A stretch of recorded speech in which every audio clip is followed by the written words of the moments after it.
It was 3:14 a.m. when Arthur unlocked his front door, the scent of another woman's cheap vanilla perfume still clinging to the collar of his bespoke suit.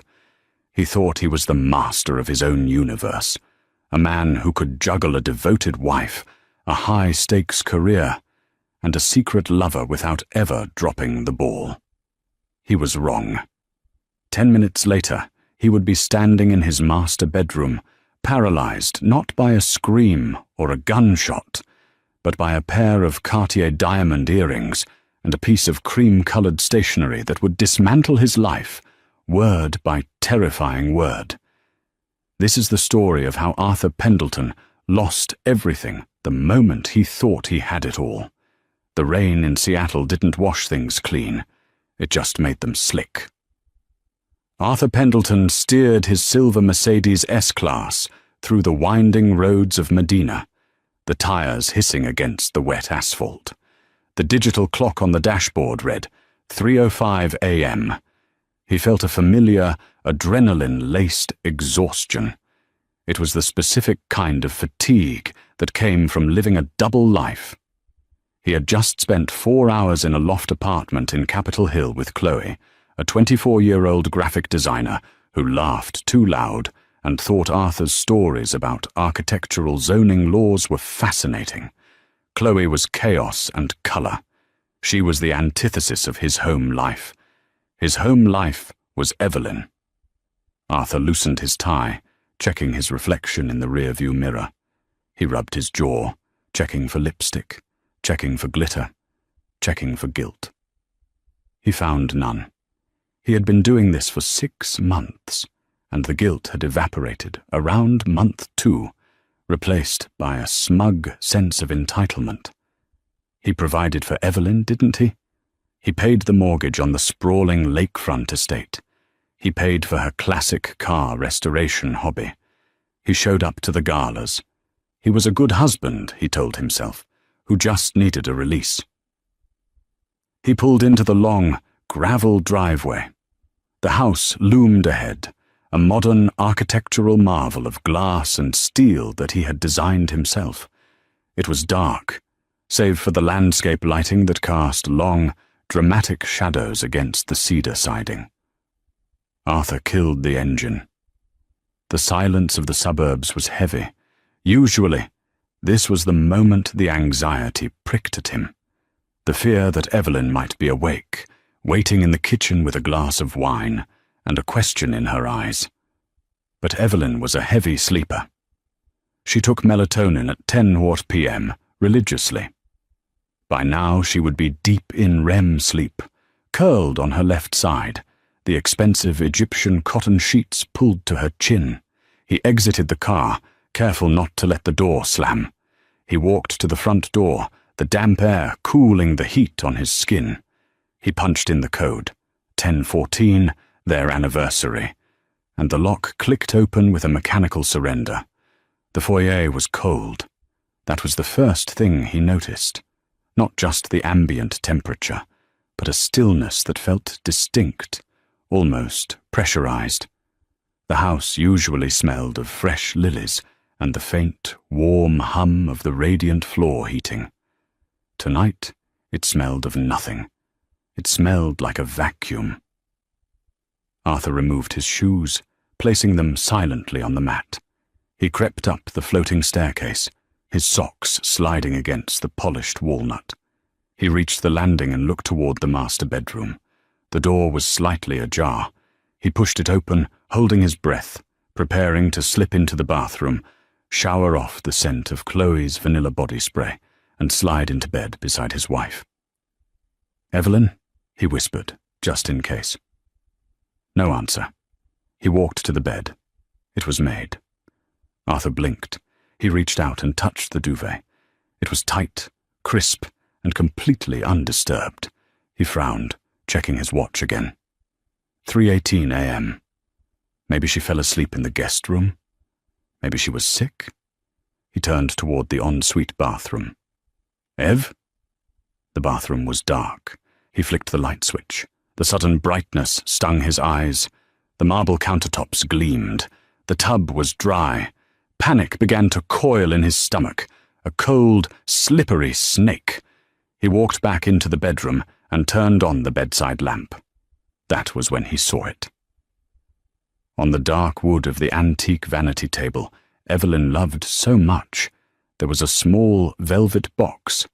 Beside it, a single sheet of paper folded once. Arthur walked over, his legs feeling suddenly heavy, like he was wading through water. He recognized the velvet box. It was the gift he had given her for their 10th anniversary, just 3 weeks ago. A pair of pear-cut diamond earrings, worth more than Chloe's entire student loan debt. He opened the box. The diamonds sat there, glittering aggressively under the lamplight. They looked like accusations. He looked at the paper. It was Evelyn's personal stationery, heavy stock with her monogram embossed at the top. He picked it up. His hands, usually so steady when drawing blueprints, were trembling. He read the first line. "Arthur, I know about the apartment in Capitol Hill." Arthur froze. The world didn't stop. It just narrowed down to the point of a needle. The hum of the refrigerator downstairs, the wind outside, the beating of his own heart. It all vanished. "I know about Chloe," the letter continued. "I know you were with her on my birthday, when you said you were in Chicago. And I know you're with her tonight." Arthur sat down on the vanity stool. The wood creaked. He felt like he had been punched in the throat. Arthur read the letter again, his eyes scanning the elegant, cursive loops of Evelyn's handwriting. It was terrified handwriting. No, it was angry. No, it was precise. It was the handwriting of a woman who had drafted this text days, maybe weeks, in advance. "You always thought I was passive, Arthur. You mistook my contentment for ignorance. But you forgot that before I was your wife, I was an auditor. I notice when the numbers don't add up. I notice when the time doesn't account for itself." He remembered Evelyn as he had seen her that morning, sipping her matcha tea, smiling absently as he lied about a late meeting with the zoning board. She had leaned in and straightened his collar. "You look handsome today, Artie," she had said. "Knock them dead." She knew then. She knew then, and she had let him walk out the door. He looked back at the letter. "I haven't left because I was sad, Arthur. I left because I was finished. Do you remember the prenup? The one you insisted on? The one your father's lawyers drafted so carefully to protect the Pendleton family assets?" Arthur's breath hitched. Of course he remembered. He had been ruthless about it. Protective, he had called it. Clause 14, Section B, the letter read. Infidelity clause. If proven with substantial evidence, the premarital asset separation is voided, and the offending party forfeits their share of the marital home and primary custody of joint liquid assets. Arthur laughed. It was a dry, choking sound. "Substantial evidence?" he muttered to the empty room. "Good luck." He read the next paragraph. "I hired a PI 6 months ago, Arthur. His name is Mr. Vance. He has photos. He has credit card receipts. He has the lease agreement you signed for that apartment under your company's name, which, by the way, is technically embezzlement, since you used the firm's operational funds for a personal, illicit affair. The board won't like that." The blood drained from Arthur's face so fast he felt dizzy. He gripped the edge of the vanity table. The firm, Pendleton and Associates. He had charged the apartment rent to consulting fees. He thought no one checked those ledgers but him and his CFO, Marcus. "Marcus knows, by the way," the letter continued, as if reading his mind. "He was quite disappointed. But he was very helpful once I showed him the evidence of how you've been exposing the firm to liability." Arthur stood up, knocking the stool over. "No," he hissed. Marcus wouldn't. Marcus was his best friend. They had built the firm together. He scrambled for his phone in his pocket. He dialed Marcus. It went straight to voicemail. He dialed again. Straight to voicemail. He looked back at the letter. There was one final paragraph. I've gone to stay at a place you won't find. Don't bother looking. The locks on the house will be changed by 8 a.m. tomorrow by the security company. I've already authorized it as the primary deed holder. Check the trust documents. You might have missed the amendment we signed last year for tax purposes. My lawyer, Julian Thorne, will be in touch. Julian Thorne. The name hit Arthur harder than the financial threats. Julian was the shark of Seattle divorce law. He was known for leaving husbands living in studio apartments, eating instant noodles. But worse than that, Julian was Evelyn's college ex-boyfriend, the one Arthur had always been jealous of. P.S., the note finished. I left the earrings. I don't wear jewelry bought with guilt. It makes my skin break out. Arthur stared at the diamonds. They twinkled innocently. He swiped the box off the table. It hit the wall with a dull thud, scattering the earrings onto the plush carpet. He ran to the closet. He yanked the doors open. Empty. Not just empty of clothes. The hangers were gone. The shoe racks were bare. It wasn't a frantic packing job. It was a surgical extraction. She hadn't just taken her clothes. She had taken the life out of the room. The perfume bottles were gone from the dresser. The photos of them in Cabo were gone from the walls, leaving behind pale, rectangular ghosts on the paint. He ran downstairs to the study. He needed to check the safe. He spun the dial. Left, right, left. The heavy door swung open. The cash reserve, $50,000 he kept for emergencies, was gone. The passports were gone. The deed to the lake house, gone. In their place was a single Polaroid photo. Arthur picked it up. It was a grainy, high-zoom photo taken through a window. It showed Arthur in the Capitol Hill apartment, shirtless, holding a glass of wine, laughing with Chloe. Arthur dropped the photo. He felt the bile rise in his throat. He rushed to the guest bathroom and dry heaved over the toilet. He wasn't just caught. He was checkmated. The sun began to rise over Lake Washington, casting a cruel, beautiful grey light into the living room. Arthur hadn't slept. He was sitting on the floor of the living room, surrounded by silence. He had spent the last 3 hours frantically checking his online accounts. Bank of America, joint checking, $0.2. Savings, $1,200. She had left him exactly the amount of the mortgage payment due tomorrow, a final ironic gesture. Investment portfolio, frozen. Action pending legal review. He tried to log into his work email. Access denied. Contact administrator.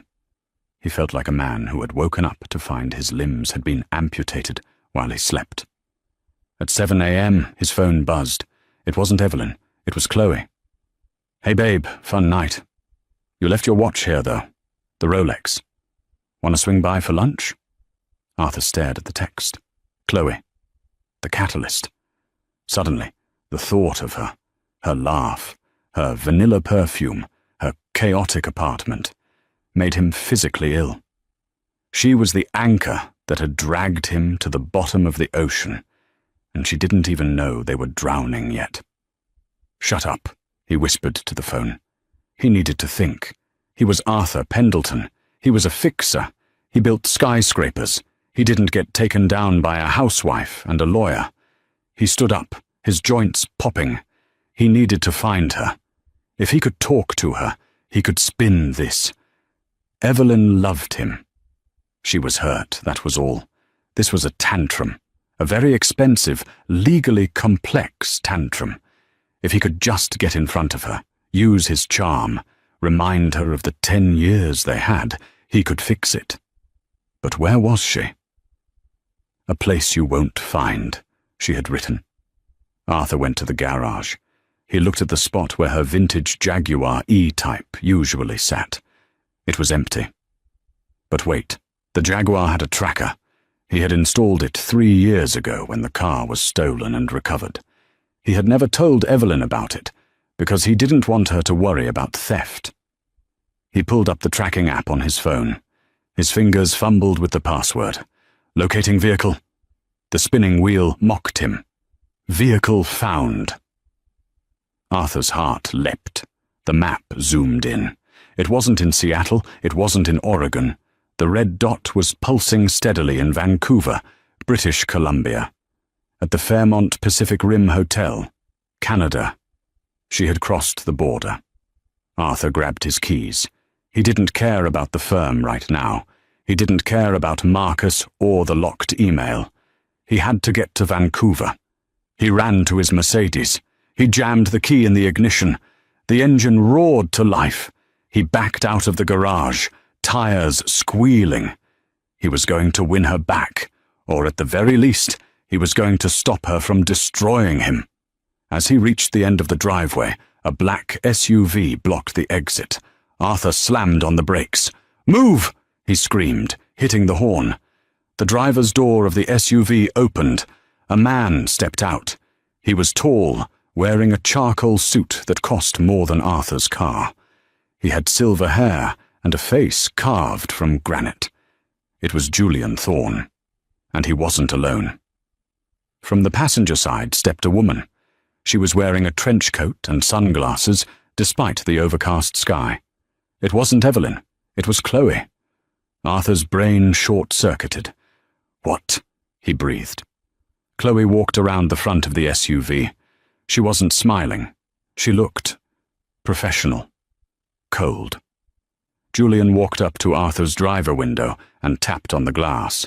Arthur rolled it down, his mind racing. "Get out of my way, Julian, and why is she with you?" Julian smiled. It wasn't a nice smile.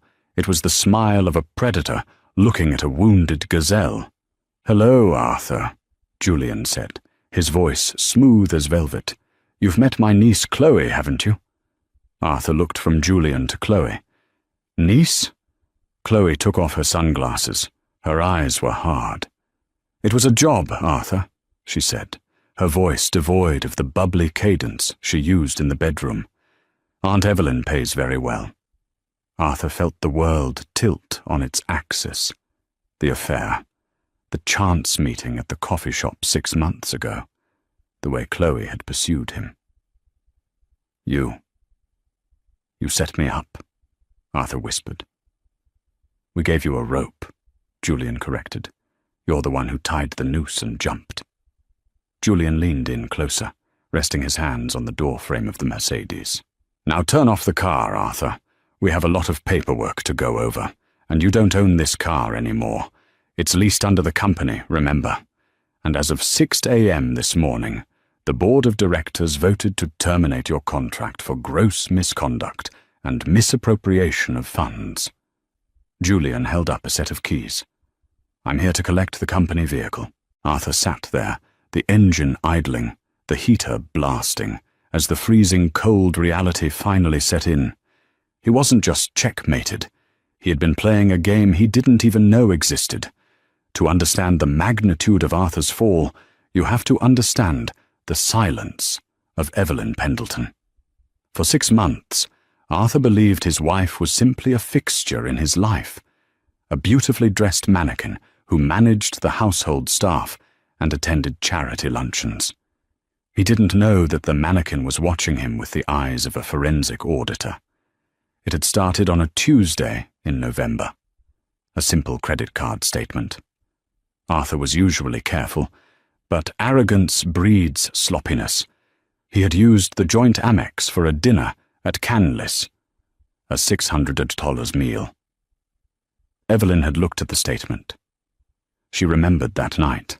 Arthur had told her he was ordering takeout at the office while finishing the blueprints for the tech campus in Bellevue.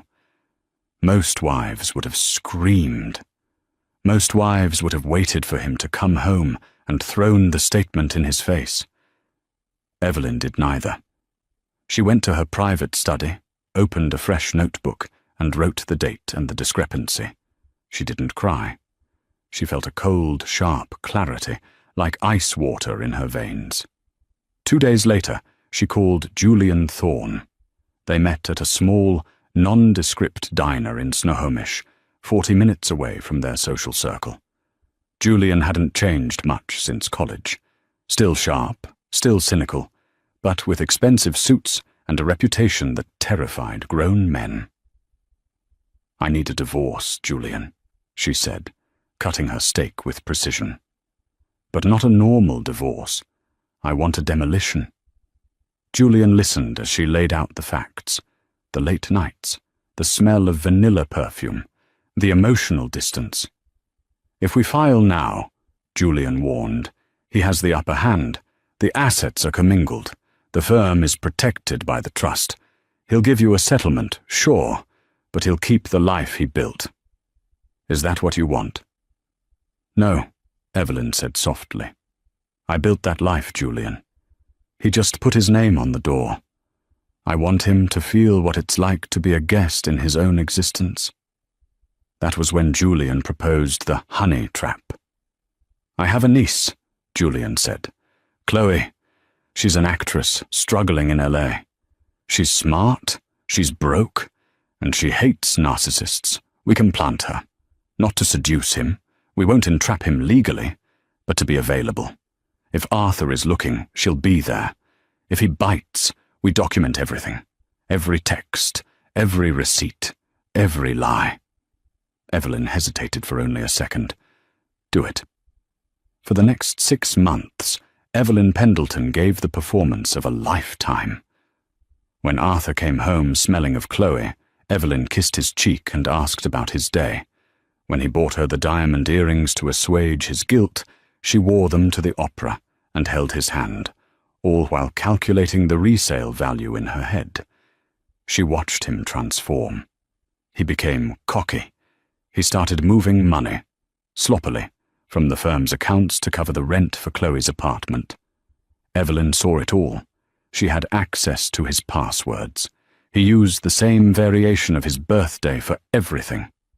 She downloaded the ledgers. She forwarded the emails to Julian. She sat with Marcus, Arthur's business partner, over coffee. "I'm worried about him, Marcus," she had said, feigning concern. "He seems erratic, spending company money on personal luxuries." Marcus, a man who loved the bottom line more than friendship, looked at the spreadsheets Evelyn slid across the table. His face went pale. "He's billing the mistress's rent as consulting fees?" "I'm afraid so," Evelyn sighed. "I don't want to ruin him, Marcus. But you have a fiduciary duty to the board. If the IRS finds this—" She let the sentence hang. She watched Marcus turn against Arthur in real time. It was masterful. She wasn't just divorcing a husband, she was isolating a target. The night she left, she didn't feel sadness.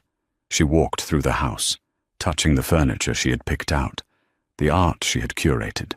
She felt like a ghost, haunting her own life. She placed the letter on the vanity. She placed the diamonds in the box.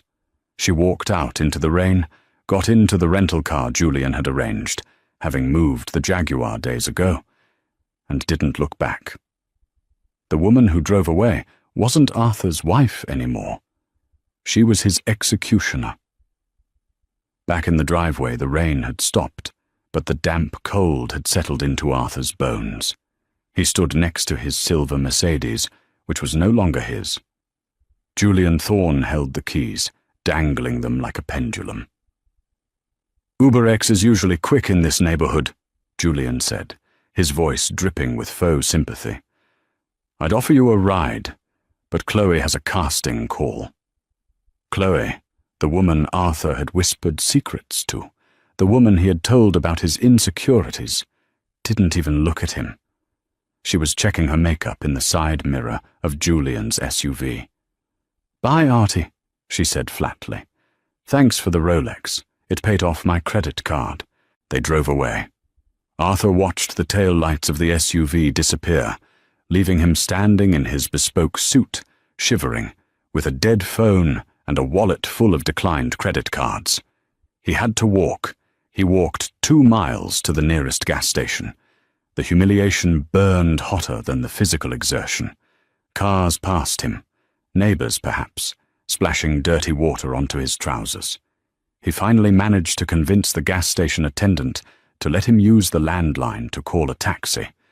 He had $40 in cash in his pocket. He directed the taxi to the offices of Pendleton and Associates in downtown Seattle. He needed to talk to Marcus. He needed to explain that this was a misunderstanding, a personal vendetta that had bled into business. He could fix this. He was the creative genius. Marcus was just the money guy. Marcus needed him. The taxi dropped him off in front of the glass skyscraper. Arthur marched toward the revolving doors, his jaw set. He swiped his security badge at the turnstile. Beep, beep. Access denied. He swiped again. Red light. Mr. Pendleton? Arthur turned. It was Mike, the head of building security. Mike had worked there for 10 years. Arthur gave him a Christmas bonus every year. Mike, damn thing is broken, Arthur said, trying to force a laugh. Buzz me in. Mike looked down at his shoes, then back at Arthur. He looked pained. I can't do that, sir. I have a memo. You've been barred from the premises. Barred? Arthur's voice rose an octave. I own this damn building, Mike. I designed the lobby we're standing in. Sir, please, Mike said, stepping forward, his hand hovering near his belt. Don't make this a scene. Marcus left a box for you. Mike signaled to the front desk. The receptionist, a new girl Arthur barely knew, handed over a cardboard banker's box. Arthur stared at it. It was light. He took the box and walked outside, sitting on the concrete planter at the edge of the plaza. He opened the lid. Inside was a framed photo of him and Evelyn, glass cracked, his architecture license certificate, a stapler, and a letter. He ripped the letter open. It was from the board of directors. Dear Mr. Pendleton, pursuant to Article 5 of the Partnership Agreement, Moral Turpitude and Embezzlement, your shares have been placed in a blind trust pending a forensic audit. Your access to company accounts, premises, and intellectual property is suspended immediately. We have notified the State Licensing Board of the pending investigation regarding misuse of client funds. Arthur dropped the letter. It wasn't just the affair. They were going after his license. They were going to make sure he never built so much as a garden shed in this state again. Marcus, Arthur growled. He pulled out his phone, which had 4% battery left. He dialed Marcus's private line. This time, Marcus answered. You have some nerve calling, Marcus said. His voice was cold, devoid of the camaraderie they had shared over scotch for 15 years. You stabbed me in the back, Arthur shouted, ignoring the pedestrians staring at him. You listened to her. She's crazy, Marcus. She's vindictive. She showed me the ledgers, Arthur, Marcus snapped. You spent $40,000 of the firm's money on a rental in Capitol Hill.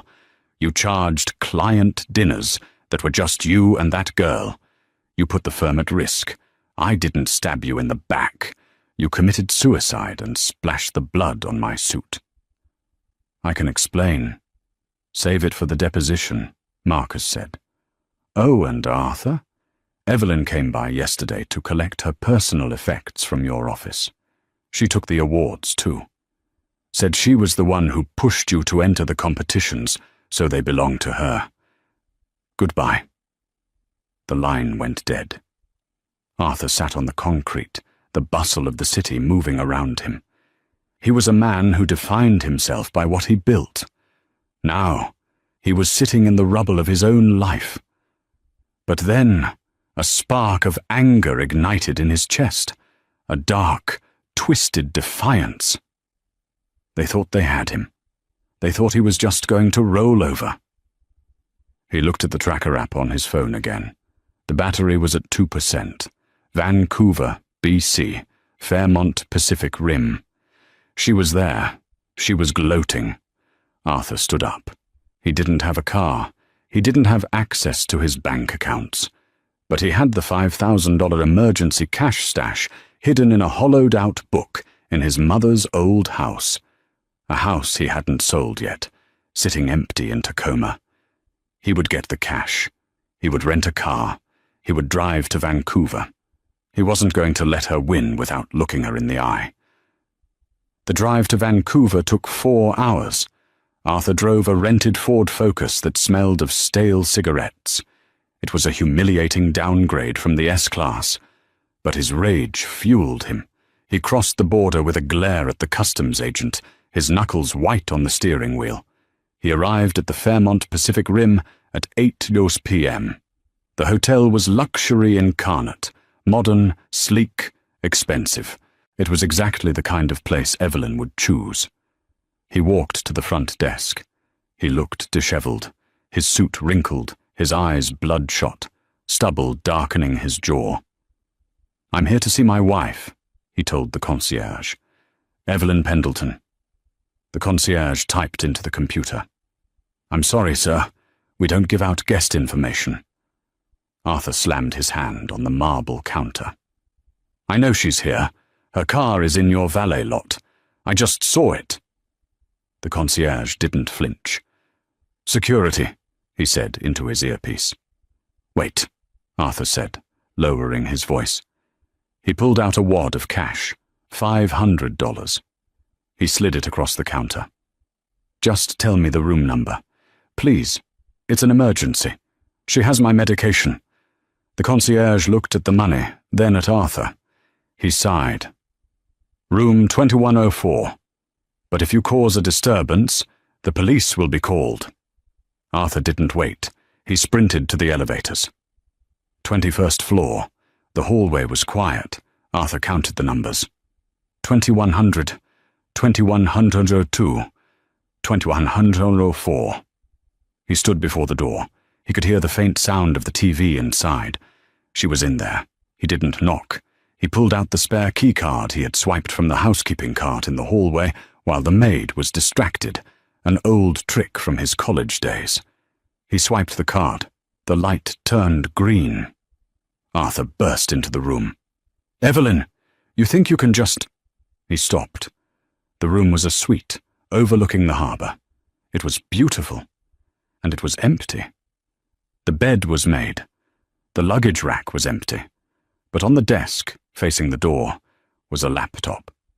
It was open. The screen was glowing, and next to the laptop was the key fob to the Jaguar.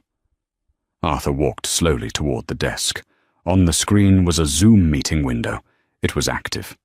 "Hello, Arthur," a voice said from the speakers. Arthur froze. He looked at the screen. Evelyn was there. She was wearing a silk robe, holding a glass of white wine. She looked calm, radiant even. But the background wasn't the hotel room. Behind her, through a window, Arthur could see palm trees. He could hear the ocean. "Where are you?" Arthur whispered. "I'm in the place you promised to take me for our 5th anniversary," Evelyn said, taking a sip of wine. "But you were too busy with that project in Portland. Remember, the Maldives. It's beautiful this time of year." "The Maldives?" Arthur stared at the room around him. "But the car, the tracker. I hired a driver to take the Jaguar to Vancouver," Evelyn explained, as if explaining a simple math problem to a child. "I knew you tracked the car, Arthur. I knew you'd come running after the one thing you thought you still owned." "Why?" Arthur slumped into the desk chair. "Why do this? Why the games?" "Because I wanted you to be exactly where you are right now," Evelyn said. Her voice hardened. "I wanted you to drive 4 hours in a cheap rental car, cross a border, and break into a hotel room just to realize that you are completely irrelevant." "Irrelevant?" Arthur laughed bitterly. "I'm your husband. I made you." "You didn't make me, Arthur. You consumed me. You took my time, my youth, and my support, and you fed it to your ego. And when you got bored, You tried to replace me with a child." She leaned closer to the camera. "I emptied the joint accounts, Arthur. But I didn't steal it. I used the power of attorney you signed 3 years ago when you went in for your back surgery. You never revoked it. I liquidated our assets and transferred them to an offshore trust in the Caymans. It's untouchable. You'll get it back, maybe in a few years, after the lawyers take their cut. But for now, you have nothing." "You can't leave me with nothing," Arthur pleaded, the fight draining out of him. "I have the mortgage. I have the debts." "Actually," Evelyn smiled, "I paid off the mortgage on the house. It's debt-free."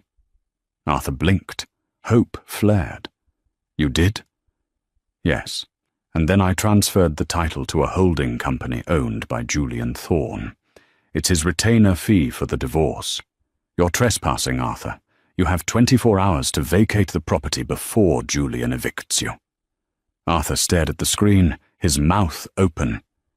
She had given his house, his masterpiece, to the man he hated most in the world. "Goodbye, Arthur," Evelyn said. "Enjoy the view of Vancouver. I hear it's rainy." The screen went black. Arthur sat in the empty hotel room. He looked at the Jaguar key on the desk.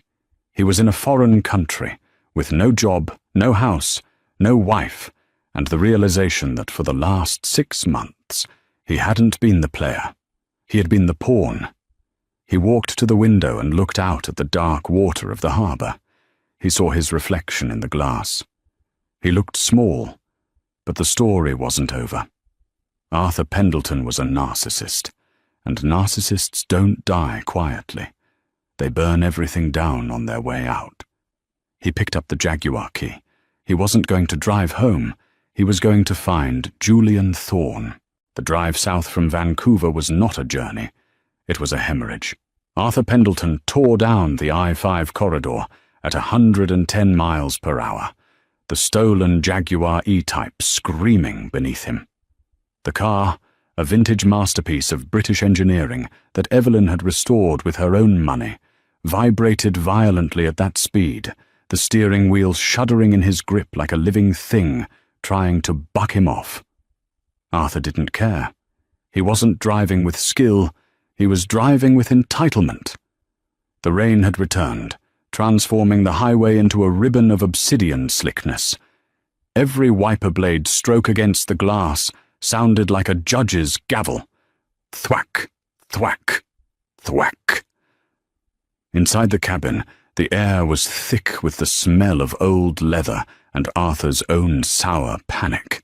He was talking to himself, a manic, disjointed monologue that filled the silence. "She can't just take it," he muttered, his eyes wide and unblinking, fixed on the darkness ahead. "It's a trust. It's a revocable trust. I can revoke it. I can revoke her." He replayed the Zoom call in his mind, over and over. The palm trees, the white wine, the calmness of her voice. Irrelevant. That was the word that had splintered his psyche. He could handle being hated. He could handle being screamed at. He was a powerful man. Powerful men had enemies. But he could not handle being irrelevant. He could not handle being a footnote in his own biography. By the time he crossed the Ship Canal Bridge and saw the lights of Seattle glowing against the low clouds, his plan, if one could call it that, had calcified into a singular, destructive impulse. He wasn't going to a hotel. He wasn't going to beg. He was going to the house in Medina. He knew the locks were changed. He knew Julian Thorne, that vulture in a 3-piece suit, claimed to own the deed. But Arthur Pendleton was the architect. He had drawn the lines of that house on a napkin 10 years ago. He had poured the foundation. He knew the house's breath and its bones. A piece of paper didn't make it Julian's. It was his. He took the exit for Medina, the tires squealing as he cornered too hard. He sped past the towering hedges and the gates of the tech billionaires, finally turning onto his own winding driveway. The house loomed out of the mist, dark and silent. It was a modern fortress of glass, steel, and cedar, perched on the edge of the lake. Usually, the landscape lighting would be on, highlighting the Japanese maples Arthur had imported. Tonight, it was pitch black. It looked like a tomb.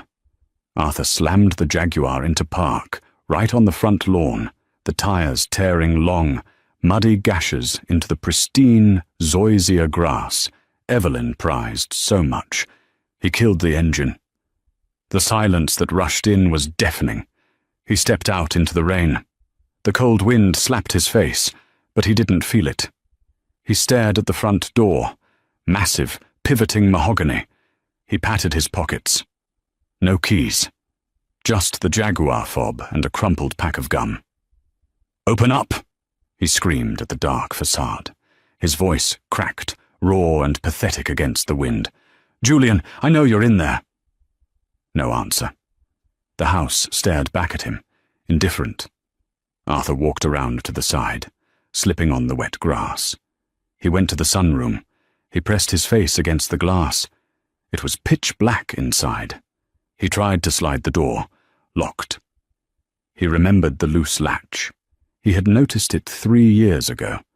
A slight defect in the manufacturing of the German sliding mechanism. He had meant to fix it. But there was always a meeting, always a gala, always a Chloe. He gripped the handle, lifted the heavy pane upward with all his strength, and shoved. It didn't budge. Evelyn had fixed it. Of course she had. She had fixed the latch just like she had fixed the finances, quietly, efficiently, without telling him. Rage, hot and blinding, flooded his vision.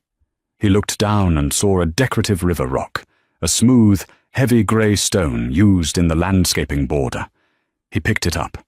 It was heavy, cold, and primitive. He walked back to the front of the house. He didn't hesitate. He swung the rock with a guttural roar, smashing it into the narrow, tempered glass panel beside the front door. Crash. The sound was explosive, shattering the suburban stillness. Shards of glass rained down onto the slate entryway, glittering like the diamonds he had bought to silence his guilt. Arthur reached through the jagged hole, his sleeve snagging on a shard, tearing the fabric of his suit and slicing into his forearm. He didn't feel the pain. He fumbled for the thumb turn on the inside deadbolt. He twisted it. Click. He pushed the door open and stumbled into the foyer. "Julian!" he bellowed. "Get your ass out here!" He slapped the wall panel, hitting the all-on scene for the Lutron lighting system. The house flooded with light. Arthur blinked, shielding his eyes. As his vision adjusted, the breath left his lungs. The house was gutted. The foyer, usually dominated by a massive abstract sculpture and a Persian runner, was bare. The walls, once adorned with curated local art, were naked, displaying only the faint, darker squares where the frames had hung for a decade. The living room beyond was a graveyard of white sheets. The few pieces of furniture remaining, the sofa, the grand piano, were draped in dust covers, looking like shapeless ghosts. It smelled wrong. The scent of lilies and beeswax that had defined his home for 10 years was gone, replaced by the smell of ammonia, cardboard, and something sharper. Scotch. "You're trespassing, Arthur." The voice came from above, calm, resonant. Arthur spun around, his wet shoes squeaking on the hardwood. Standing on the mezzanine landing, leaning casually against the glass railing, was Julian Thorne. He looked infuriatingly at home. He was wearing a navy silk dressing gown over a white dress shirt and trousers, holding a crystal tumbler of amber liquid. He looked down at Arthur, not with fear, but with the mild annoyance one might show a muddy dog that had run into the house. And he wasn't alone. From the shadows of the hallway behind Julian, a woman stepped forward. She was wrapped in a thick, cream-coloured cashmere throw blanket. Her hair was pulled back in a messy bun, and she was holding a mug of tea. It was Chloe. But it wasn't the Chloe Arthur knew. The Chloe he knew was bubbly, wide-eyed, and looked at him like he was a god. This woman looked tired. Her eyes were sharp, cold, and entirely devoid of affection. "You," Arthur breathed, the words scraping his throat. "You're in my house, wearing my wife's clothes." "Technically," Chloe said, her voice dry and devoid of the baby doll lilt she had used for 6 months. "This is Julian's guest blanket, and the house belongs to the Pendleton Asset Liquidation Trust. So, you're in the Trust's house." Arthur charged the stairs. He made it up 3 steps before he stopped, his legs suddenly feeling like lead. He gripped the banister, his knuckles white. "I'm going to kill you," Arthur whispered, shaking. "I'm going to kill both of you." "I wouldn't recommend that," Julian said, taking a slow sip of his drink. "The silent alarm triggered the moment you broke the glass, Arthur. Medina police response time averages 4 minutes. You have about 90 seconds left." "Let them come!" Arthur shouted, pointing a finger stained with his own blood at Julian. "I'll tell them everything. I'll tell them about the setup, the entrapment. You hired a whore to seduce me so you could steal my company." Chloe didn't flinch at the slur. She just took a sip of her tea, watching him over the rim of the mug. "It wasn't entrapment, Arthur. Entrapment requires coercion. Did I force you to buy me that apartment? Did I force you to skip your wife's birthday? Did I force you to tell me you loved me more than you ever loved her?" "You lied," Arthur screamed. "Everything was a lie." "The affection was a lie, yes," Chloe admitted calmly. "But the data? The data was very real. You have sloppy OPSEC, Artie. You left your laptop open. You used the same passcode for your phone as your garage door. You made it so easy. It was actually boring." Arthur felt the room spinning. Boring. He was the dynamic genius. He was the architect of the skyline. He couldn't be boring. "You think this holds up in court?" Arthur looked at Julian, desperate for a legal foothold. "Adultery doesn't void a prenup in this state. Not like this. I'll sue you for conspiracy." Julian set his glass down on the railing. He looked at Arthur with genuine pity. "You still don't get it, do you?" Julian said softly. "You think this is about the affair. You think Evelyn destroyed your life because you cheated. She's a jealous, vindictive—" "Arthur, stop!" Julian commanded. The authority in his voice snapped Arthur's mouth shut. "Evelyn didn't leave you because you were sleeping with Chloe. She could have lived with that. She left you because you were dangerous." Arthur frowned. "Dangerous? I'm an architect, not a gangster." 3 months ago, Julian said. "You were in bed with Chloe. You had consumed a bottle of Camus. You were feeling expansive, boastful." Chloe reached into the pocket of her borrowed robe and pulled out a small, black, digital voice recorder. She held it up. "Do you remember what you told me about the Bellevue high-rise project?" Chloe asked. Arthur's blood ran cold. The Bellevue project, the zoning variance, the height restriction that had threatened to kill the deal. I don't know what you're talking about." "Press play, Chloe," Julian said. Chloe pressed the button. The audio was crisp. Arthur's voice filled the cavernous, empty foyer. It was unmistakable. The slur of alcohol, the arrogance, the deep timbre of a man trying to impress a younger woman. "Marcus is a coward, babe. He worries about the rules. I told him, rules are for people who can't afford to break them. I met the zoning commissioner in the parking lot of the terrifyingly cheap diner off I-405, handed him a gym bag with 50 grand in mixed bills. Bam. Variance approved the next morning. That's how you build a legacy, Chloe. You don't ask for permission, you buy it. Click. The silence that followed was absolute. Arthur slumped against the banister. He slid down until he was sitting on the stairs, his head in his hands. The jagged cut on his arm smeared blood on the pristine white riser. "You recorded me," he whispered.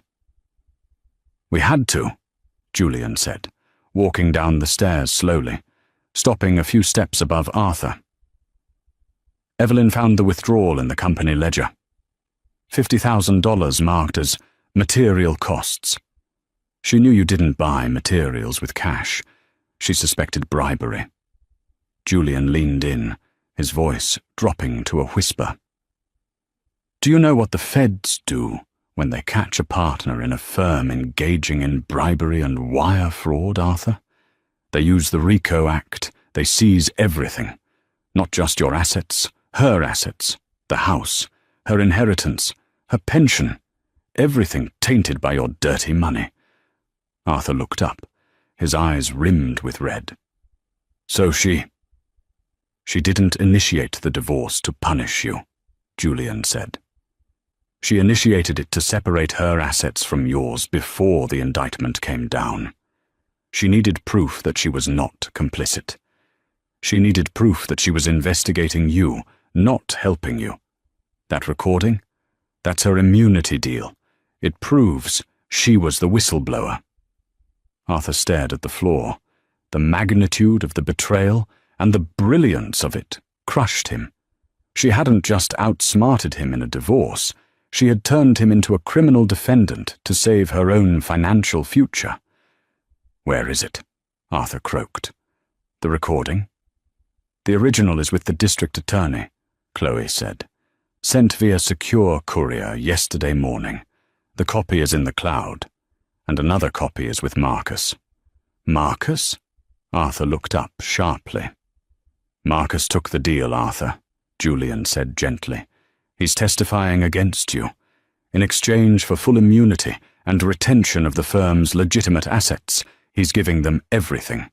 The duplicate books, the emails, the dates of the payoffs. You're alone." Arthur looked around the empty house. He looked at the shadows where his art used to hang. He looked at the woman he had risked everything for, who was looking at him like a specimen in a jar. He looked at the man he had hated for 20 years, who was now the master of his domain. He was a man who built skyscrapers, structures designed to withstand earthquakes and windstorms. But he had built his own life on a foundation of sand, and the tide had finally come in. Suddenly, the room was bathed in a wash of oscillating blue and red light. The sirens were loud now, cutting through the heavy front door. Tires crunched on the gravel outside. Car doors slammed. "Police! We have the perimeter secured!" a voice shouted from outside. Arthur didn't move. He didn't run. There was nowhere to run. The Cayman's account Evelyn mentioned, he couldn't access it.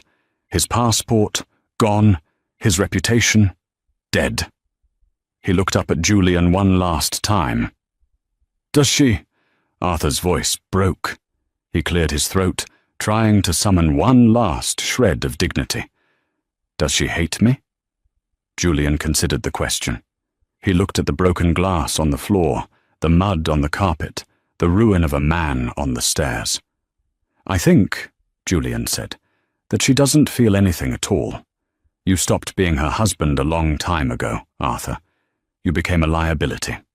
And Evelyn is an auditor. She writes off liabilities." "Police!" The front door was kicked fully open. 3 officers swarmed into the foyer, guns drawn, flashlights blinding. "Hands! Let me see your hands!" Arthur Pendleton slowly stood up. He smoothed the lapels of his ruined wet suit.